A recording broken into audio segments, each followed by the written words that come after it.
ఏయ్ ఎవరు పిలుస్తున్నట్టు అనిపిస్తుంది. అన్న పోయింటి, ఇంకోరు పిలుస్తారు. అగో మళ్ళా సౌండ్ వినిపిస్తుంది. ఎవరు లేర్తి. అరే ఓ అమ్మా, ఏం చేస్తున్నావు? ఎవరో వచ్చినట్టురు.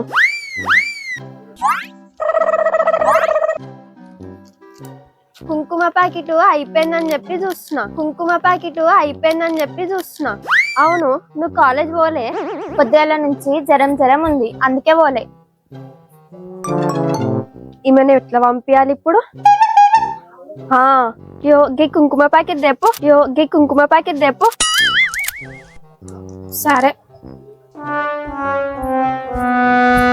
అమ్మయ్య వెళ్ళిపోయింది. ఈ వచ్చేలోపు ఎట్లనైనా లడ్డు లేపేయాలి. ఈసారి ఎట్లయినా లడ్డు తీయాలి. ఇగో అమ్మా, ఏం చేస్తున్నావు? ఎవరు వచ్చినట్టురు?